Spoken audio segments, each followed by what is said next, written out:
जी और उनकी बहू रश्मि के बीच एक दिन बहस छिड़ जाती है। आखिर किसका काम ज्यादा आसान है, बहू का या सास का? माँ जी, सास को काम ही क्या है, आपके सारे काम उंगलियों पे तो हो जाते हैं। कुछ भी। हाँ, हिसाब तो उंगलियों पे ही हो जाता है ना। अरे बेटा, ऐसा सिर्फ अभी लगता है। जो मुझे करना पड़ता है ना, वो तुझे करना पड़े तो समझ आएगा कि असली काम का पहाड़ कैसा होता है। ठेले बराबर वजन भी नहीं है आपके काम में, और बात पहाड़ों के वजन की कर रही हैं आप। तू ऐसा करती ही क्या है घर में बेटा, ये तो बता मुझे। मैं थोड़ी ना कुछ करती हूँ, सब जादू से हो रहा है इस घर में। अरे एक दिन मेरा काम करोगी तो समझ आएगा। Okay okay, shut up. कल से मैं घर के काम करूंगी और तू मेरी जगह हर चीज का हिसाब रखना, ठीक है? ठीक है, ये भी कर लेते हैं।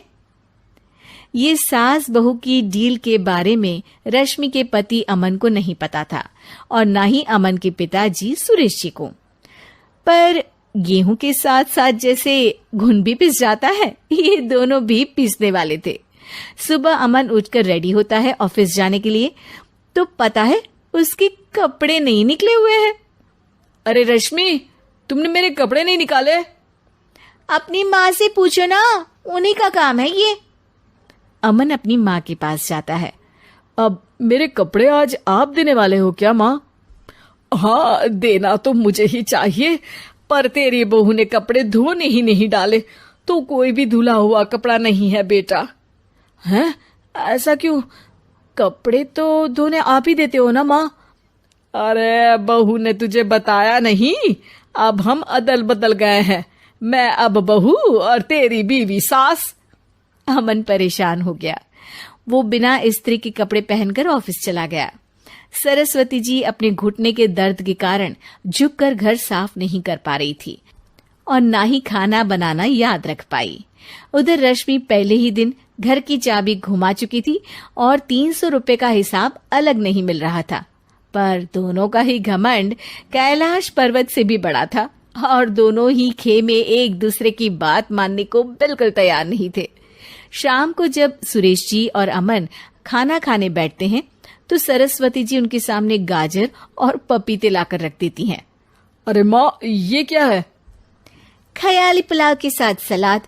माँ जी खाना बनाना भूल गई लगता है। अरे एक एक चमन्नी का हिसाब है मेरे पास, खाना बनाना कैसे भूल जाऊंगी?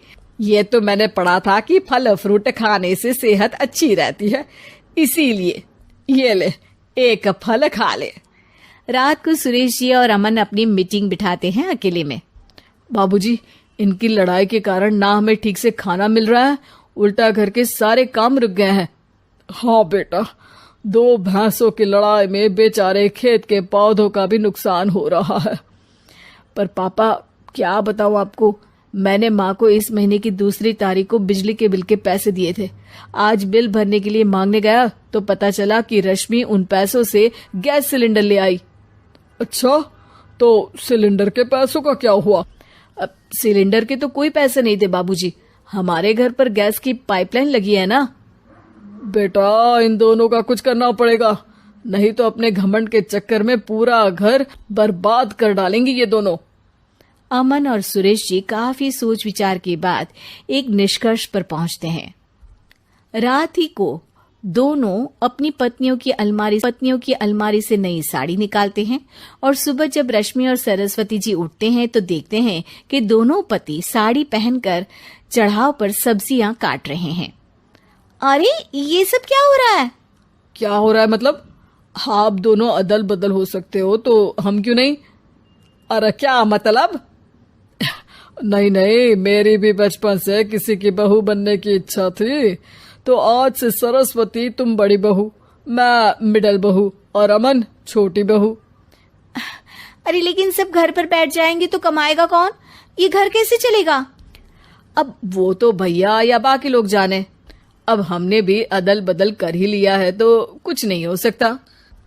रश्मि और सरस्वती जी को समझ में आ जाता है कि उन दोनों की आपस की डील के वजह से इन दोनों को बहुत तकलीफ हो रही है और उनके ईगो ने दूसरों को कितनी यातनाएं दी है। अब असल में माँ जी आप सही थी, सास बनना बहुत मुश्किल है। अरे हाँ बेटा, और तू भी, मुझसे तो नहीं हो पाया सब घर के काम, वापस बदल ले क्या? हाँ हाँ बिल्कुल माँ जी, और अब आप दोनों भी बदल लीजिए, कोई आ गया तो आप दोनों को देखकर क्या सोचेगा। अच्छा है, आप दोनों के समझ में ये बात तो आई। मैं फटाक से कपड़े बदल लेता हूँ। अरे रुक जा बेटा, एक फोटो ले लेती हूँ तेरी।